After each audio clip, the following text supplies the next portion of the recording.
Easy cook with അഞ്ജലിയിലേക്ക് എല്ലാവർക്കും സ്വാഗതം. അപ്പോൾ ഇന്ന് നമ്മൾ ഫിഷ് ബിരിയാണിയാണ് ഉണ്ടാക്കുന്നത്. എന്തൊക്കെ ചെയ്യുന്നത് നോക്കാം.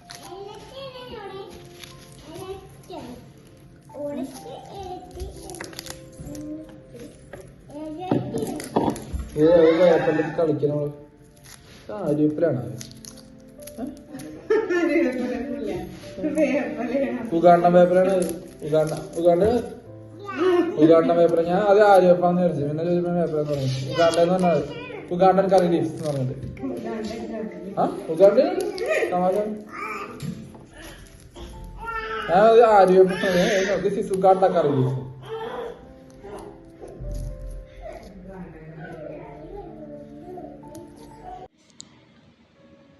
ഇനി നമുക്ക് അതിന് മീനിന് എങ്ങനെയാണ് അരപ്പുണ്ടാക്കുന്നതെന്ന് നോക്കാം. അതിനിപ്പോൾ ഞാൻ 1/4 ടീസ്പൂൺ മഞ്ഞൾപ്പൊടിയാണ് ചേർത്തിരിക്കുന്നത്.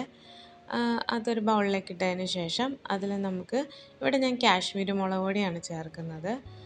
നിങ്ങൾക്ക് എരിവുള്ള മുളക് പൊടി ആയാലും ചേർത്താൽ മതി. ഞാൻ കാശ്മീരി മുളക് പൊടി 2 ടീസ്പൂണാണ് ചേർത്ത് കൊടുക്കുന്നത്. പിന്നെ 1 ടീസ്പൂൺ കുരുമുളക് പൊടിയും കൂടി ചേർത്ത് കൊടുക്കുന്നുണ്ട്. പിന്നെ നമ്മളുടെ ആവശ്യാനുസരണം ഉപ്പും ചേർത്ത് കൊടുക്കുന്നുണ്ട്. പിന്നെ ഇതിലേക്ക് ഞാൻ ചേർത്ത് കൊടുക്കുന്നത് വെളുത്തുള്ളി ഇഞ്ചിയുമാണ് കേട്ടോ. ഇഞ്ചിയുടെ പേസ്റ്റാണ് കേട്ടോ. അത് നമുക്ക് മിക്സിയിൽ വേണമെങ്കിൽ അടിച്ചെടുക്കാവുന്നതേ ഉള്ളൂ. വെളുത്തുള്ളി ഒരു 4 എണ്ണവും ഇഞ്ചി ഒരു ചെറിയ കഷ്ണവും കൂടി ഇട്ടിട്ട് നല്ല രീതിയിൽ അടിച്ചെടുക്കുക. അതൊന്ന് നല്ല രീതിയിൽ മിക്സ് ചെയ്ത് കൊടുക്കുക. നമുക്ക് ആ വെള്ളം യൂസ് ചെയ്യണമെന്നില്ല. ആ ഇഞ്ചിയുടെ വെളുത്തുള്ളിയുടെ ആ ഒരു വാട്ടർ കണ്ടൻറ് ഉണ്ടല്ലോ, അപ്പോൾ അതിൽ നമുക്കത് മിക്സ് ചെയ്തെടുക്കാവുന്നതേ ഉള്ളൂ. പിന്നെ നമുക്ക് അതിലേക്ക് ഏത് മീനാണ് നമുക്ക് ആ മീൻ നമുക്ക് അവിടെ യൂസ് ചെയ്യുക. ഇവിടെ ഞാൻ മോദ എന്ന് പറയുന്നൊരു മീനാണ് യൂസ് ചെയ്യുന്നത്. നല്ല ടേസ്റ്റുള്ള മീനാണ്. നമുക്ക് ഏത് മീൻ നമ്മളുടെ കയ്യിൽ ഏത് മീനാണോ അല്പം വലിയ കഷ്ണങ്ങളുള്ള മീനാണ് നമ്മൾ ഫിഷ് ബിരിയാണിക്ക് യൂസ് ചെയ്യുന്നത്. ഇനി നമുക്ക് ഫിഷ് ബിരിയാണിയുടെ ഗ്രേവിക്ക് വേണ്ടിയുള്ള എന്തൊക്കെയാണെന്ന് നോക്കാം. ഇവിടെ സവോള, പച്ചമുളക്, വെളുത്തുള്ളിയും ഇഞ്ചിയും കൂടെ ഉള്ള പേസ്റ്റ്, പിന്നെ ചെറിയ ഉള്ളിയാണ് എടുത്തിരിക്കുന്നത്. സവാള ഒരു മീഡിയം സവാള 2 എണ്ണമാണ് ഞാനിവിടെ ഉപയോഗിക്കുന്നത്. ഞാനിവിടെ 2 പേർക്ക് എങ്ങനെ സെർവ് ചെയ്യാവുന്ന തരത്തിലുള്ള ഒരു ഫിഷ് ബിരിയാണിയുടെ ഇൻഗ്രീഡിയൻസ് ആണ് പറയുന്നത്. അതിലേക്ക് ഞാനൊരു 6 ചെറിയ ഉള്ളി അരിഞ്ഞതും കൂടി ഇട്ടിട്ടുണ്ട്. അതൊന്ന് നല്ല രീതിയിലൊന്ന് ബ്രൗൺ ആയിട്ട് വരുമ്പോഴത്തേക്ക് ഒരു പാനിൽ നമ്മുടെ കുക്കിംഗ് ഓയിൽ, ഞാനിവിടെ കോക്കനട്ട് ഓയിൽ നമ്മൾ സാധാരണ വെളിച്ചെണ്ണ ഉപയോഗിക്കാറില്ല. കാരണം അതിനേക്കാളും നല്ലത് നമ്മുടെ റിഫൈൻഡ് ഓയിൽ ഏതെങ്കിലും യൂസ് ചെയ്യുന്നതായിരിക്കും നല്ലത് കേട്ടോ. പിന്നെ അതിലേക്ക് ഞാൻ ഇവിടെ പച്ചമുളകാണ് ഒരു 4 പച്ചമുളക് ഞാൻ ചതച്ചെടുത്തിട്ടുണ്ട് കേട്ടോ. അതാണ് ഇതിലേക്ക് ഇട്ട് കൊടുക്കുന്നത്. ചെറിയ തീയിൽ വെച്ചിട്ട് വേണം ഇതൊക്കെ ചെയ്തെടുക്കാൻ, അല്ല പെട്ടെന്ന് അത് കരിഞ്ഞു പോകും.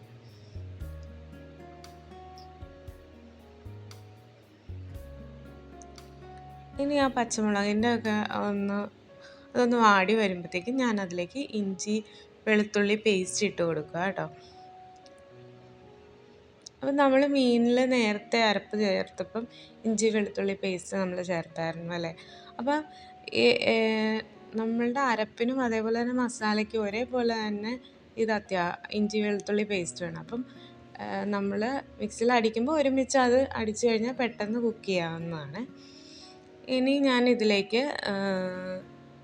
2 ടൊമാറ്റോയാണ്, മീഡിയം സൈസുള്ള 2 ടൊമാറ്റോയാണ് ആഡ് ചെയ്ത് കൊടുക്കുന്നത്.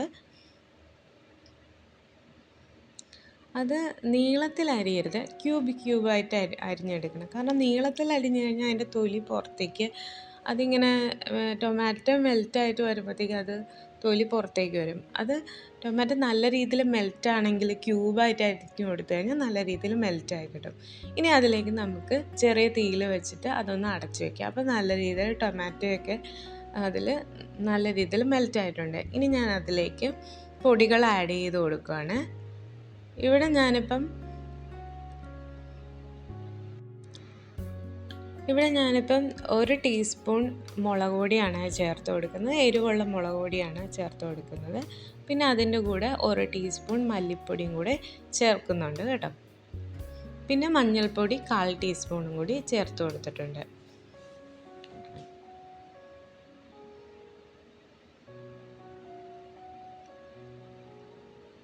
ഈ സമയം ഞാൻ പാൻ ഓഫ് ചെയ്ത് വെച്ചിട്ടാണ് ഈ പൊടികൾ ചേർത്ത് കൊടുക്കുന്നത്. പിന്നെ ഇപ്പോൾ നമ്മൾ ചേർത്ത് കൊടുത്തത് നമ്മുടെ ഹോം മെയ്ഡ് ഗരം മസാലയാണ്. അതും കൂടി ചേർത്ത് കൊടുത്ത് പാൻ ഓഫ് ചെയ്ത് കാരണം പൊടികൾ പെട്ടെന്ന് കരിഞ്ഞു പോകാതിരിക്കാൻ വേണ്ടിയാണ് കേട്ടോ. പിന്നെ അതിലേക്ക് കാശ്മീരി മുളക് പൊടി 1 ടീസ്പൂണും കൂടി ചേർത്ത് കൊടുത്തു.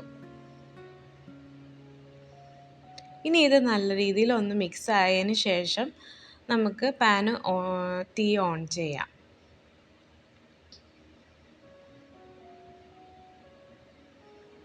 നല്ല രീതിയിൽ മിക്സ് ചെയ്ത് കൊടുക്കണം, എന്നാൽ മാത്രമേ അതിൻ്റെ കറക്റ്റ് ഫ്ലേവർ പുറത്തേക്ക് വരത്തുള്ളൂ. ആ പൊടികളുടെ ആ മസാലയ്ക്കൊരു ടേസ്റ്റ് വരണമല്ലോ. അപ്പോൾ അത് ഇനി ഞാനിത് എന്നിട്ട് ഒന്ന് അടച്ചു വെച്ച് ചെറിയ തീയിൽ അതൊന്ന് ആ പൊടിയുടെ ആ മസാലയിലൊന്ന് മിക്സായി വരാൻ വേണ്ടി കുറച്ച് നേരം വെക്കും. ഇനി ഇതിലേക്ക് ഞാൻ ആഡ് ചെയ്ത് കൊടുക്കുന്നത് നമ്മളുടെ ചെറിയ മീൻ കഷ്ണങ്ങളാണ്. കുറച്ച് മീൻ കഷ്ണം നമ്മൾ മാറ്റി വയ്ക്കണം. അപ്പം അത് നമ്മൾ ഇതിലേക്ക് ചേർത്ത് കൊടുക്കുമ്പോഴത്തേക്കും ആ മസാലയ്ക്ക് നല്ലൊരു ഫിഷിൻ്റെ ആ ഒരു ഫ്ലേവർ അതിലേക്ക് ഇറങ്ങും. അപ്പോൾ അതൊന്ന് വെന്ത് വരുന്നത് വരെ അല്പം വെള്ളവും കൂടി ചേർത്ത് നമുക്കൊന്ന് വേവിക്കാൻ വയ്ക്കാം. എന്നിട്ടൊന്ന് മൂടി വെച്ച് ചെറിയ തീയിൽ വേവിച്ചെടുക്കുക.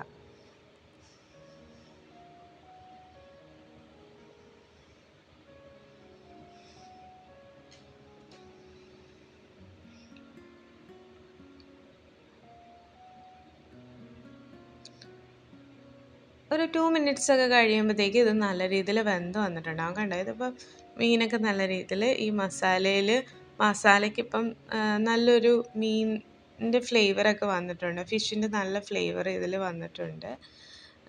അത് നല്ല രീതിയിൽ ആ ഫിഷൊക്കെ അതിൽ മെൽറ്റായിട്ടുണ്ട്. അത് എന്താ പറയുക, കൂടി ചേർന്നിട്ടുണ്ട്. ഇനി അടുത്തത് നമുക്ക് ചെയ്യേണ്ടതെന്ന് വെച്ചാൽ നമ്മൾ ഉപ്പിട്ട് കൊടുക്കുകയാണ് കേട്ടോ ചെയ്യുന്നത്. നമ്മളെ ടേസ്റ്റ് അനുസരിച്ച് നമുക്ക് ഉപ്പിട്ട് കൊടുക്കാം. എപ്പോഴും ഉപ്പ് മസാലയ്ക്ക് ഉപ്പ് അല്പം ഉണ്ടെങ്കിൽ, കാരണം നമ്മൾ ചോറിൽ ഉപ്പിടുന്നതാണ്. അപ്പോൾ ഇവിടെ നമ്മൾ കൺട്രോൾ ചെയ്ത് വേണം ഉപ്പിടാൻ കേട്ടോ.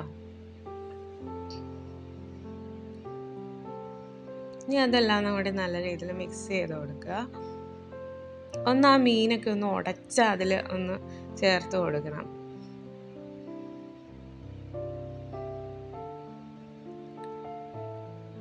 ഇപ്പോൾ കണ്ടോ, നല്ല രീതിയിൽ മസാല സെറ്റായിട്ടുണ്ട്. ഇനി നമുക്ക് അതിലേക്ക് നേരത്തെ നമ്മൾ വറുത്ത് വെച്ച നമ്മുടെ മീൻ കഷ്ണം അതിലേക്ക് ഇട്ട് കൊടുക്കുക. ഇനി ഇത് ആ ഫിഷിൻ്റെ അത് നല്ല രീതിയിൽ മിക്സ് ചെയ്ത് എടുക്കുക. മസാലയിൽ നല്ല രീതിയിൽ മിക്സ് ചെയ്ത് അത് മൂടി വയ്ക്കുക.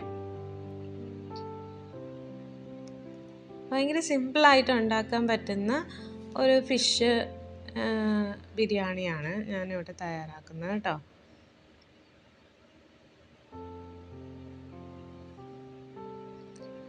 ഇനി അടുത്തത് നമുക്ക് ചെയ്യേണ്ടതെന്ന് വെച്ച് കഴിഞ്ഞാൽ നമുക്ക് ഇതിന് വേണ്ട റൈസാണ് ഉണ്ടാക്കുന്നത്. റൈസ് എങ്ങനെയാണ് ഉണ്ടാക്കുന്നതെന്ന് നമുക്ക് നോക്കാം. അപ്പം ഞാൻ അതിനായിട്ട് ഞാൻ ഈ ഫിഷ് മാഗ്നേറ്റ് ചെയ്യുന്നതിന് ആ സമയത്താണ് ഞാൻ 2 ഗ്ലാസ് അരി വെള്ളത്തിൽ കുതിർക്കാനിട്ടത്. ഞാനിവിടെ ഉപയോഗിക്കുന്നത് ഇന്ത്യ ഗേറ്റിൻ്റെ ബസ്മതി റൈസ് ഇല്ലേ, അതാണ് ഉപയോഗിക്കുന്നത് കേട്ടോ. അതപ്പം അത്രയും സമയം ഏകദേശം ഒരു 50 മിനിറ്റ്സ് മതി. കാരണം കൂടുതലും നമ്മൾ വെള്ളത്തിലിട്ട് വെച്ച് കഴിഞ്ഞ് കഴിഞ്ഞാൽ ചിലപ്പോൾ വെന്ത് പോകും, റൈസ് അങ്ങ് ഉടഞ്ഞു പോകും. അത്രയും സമയം മതി. അപ്പോൾ ഇപ്പം നമ്മൾ ചെയ്യുന്നതെന്ന് വെച്ചാൽ സവോള വറുത്തെടുക്കുക ചെയ്യുന്നത്. അപ്പോൾ ഒരു പാനിൽ വെച്ചിട്ട് നമ്മൾ റിഫൈൻ ഓയിൽ ഒഴിച്ചിട്ട് അതിലേക്ക് ഞാൻ ബട്ടറോ അല്ലെങ്കിൽ നിങ്ങൾക്ക് ഗീ ആയാലും മതി, നെയ്യ് ചേർത്ത് കൊടുക്കുക. ഞാനിവിടെ നെയ്യാണ് ഉപയോഗിക്കുന്നത്. അതിൽ ഞാൻ സവോളയും അണ്ടിപ്പരിപ്പും പിന്നെ നമ്മളുടെ മുന്തിരി അങ്ങനത്തെ അതൊക്കെ ഇല്ലേ, അതൊക്കെ വറുത്തെടുത്തായിരുന്നു. പിന്നെ ആ എണ്ണയിലേക്ക് തന്നെ ഞാൻ കറുവാപ്പട്ട, ഗ്രാമ്പു, ഏലക്ക ഇതെല്ലാം കൂടി ഇട്ട് അതൊന്ന് പൊട്ടി വരുന്നവരെ വെയിറ്റ് ചെയ്യും. ചെറിയ തീയിൽ വെച്ചിട്ട് വേണം ഇതിലപ്പോൾ, പെട്ടെന്ന് കരിഞ്ഞു പോകും. ഈ മസാലകളുടെ ആ ഫ്ലേവറും അതിങ്ങനെ ഓവർ കുക്കാവുക അല്ലെങ്കിൽ ഫ്ലെയിം കൂടുന്നതനുസരിച്ച് അതിൻ്റെ ആ ഒരു ഫ്ലേവർ നഷ്ടപ്പെടാനും സാധ്യതയുണ്ട്. പിന്നെ അതിലേക്ക് ഞാൻ വെള്ളം ആഡ് ചെയ്ത് കൊടുക്കുകയാണ്. വെള്ളത്തിൻ്റെ റേഷ്യോ എന്ന് പറയുമ്പോഴത്തേക്കും 1:1.5 എന്ന് വെച്ചാൽ 1 ഗ്ലാസ് അരിക്ക് 1.5 ഗ്ലാസ് വെള്ളം എന്നാണ് ഇന്ത്യ ഗേറ്റിന് മറ്റേ ബസ്മതി റൈസിൽ എഴുതിയിരിക്കുന്നത്. അപ്പം നമ്മൾ എടുക്കുന്ന റൈസ് അനുസരിച്ചാണ്, നമ്മൾ ഏത് ബ്രാൻഡിൻ്റെ റൈസാണ് എടുക്കുന്നത് അതനുസരിച്ച് അതിൻ്റെ ബാക്ക് സൈഡിലെ കവറിൽ എഴുതിയിട്ടുണ്ടാവും 1 ഗ്ലാസ്സിന് എത്ര വെള്ളമാണ് എടുക്കേണ്ടത്.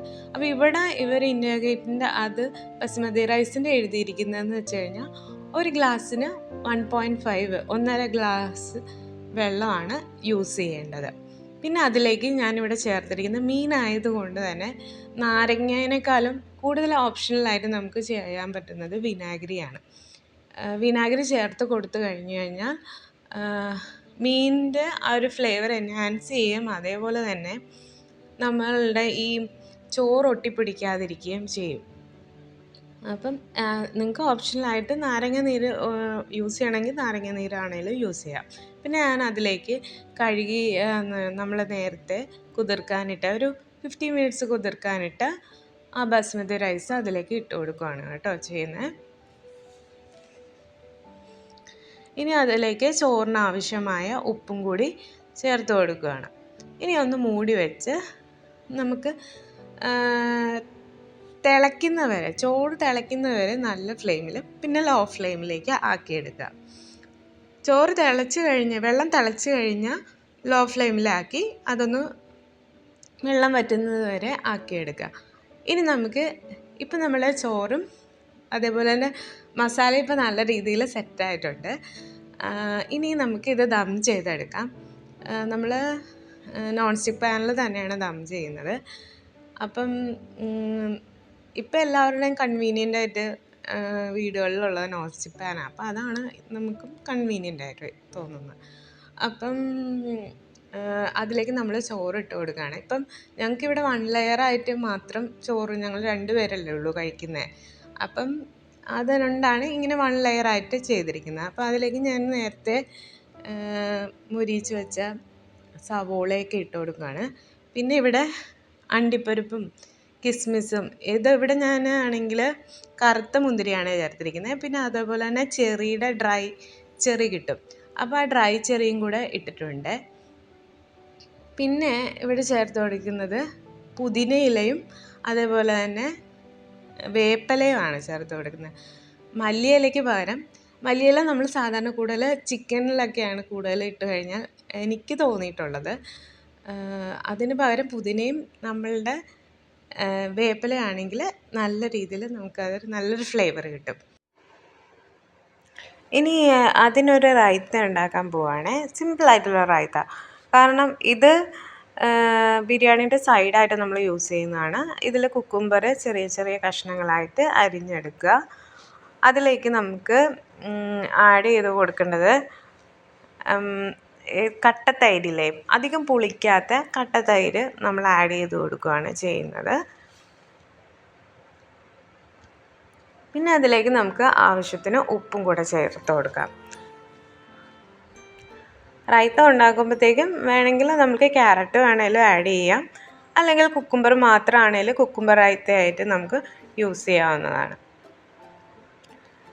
ഇതൊക്കെ കുട്ടികൾക്കൊക്കെ ഭയങ്കര ഇഷ്ടമുള്ളതാണ്, കാരണം നല്ല ടേസ്റ്റിയാണ് റൈത്ത. ബിരിയാണിയുടെ കൂടെ കഴിക്കുമ്പോഴും നല്ലൊരു എൻഹാൻസിങ്, നമുക്ക് നല്ല ഒരു ഫ്രഷ് ആയിട്ടുള്ളൊരു ഇതാണ് തരുന്നത്. അപ്പോൾ ഇങ്ങനെയാണ് നമ്മളുടെ ബിരിയാണി ഇരിക്കുന്നത് കേട്ടോ. അപ്പോൾ ഒന്ന് ട്രൈ ചെയ്ത് നോക്കൂ. ലൈക്ക് ആൻഡ് സബ്സ്ക്രൈബ് ചെയ്യാൻ മറക്കരുത്. Thank you for watching. Next വീഡിയോയിൽ കാണാം.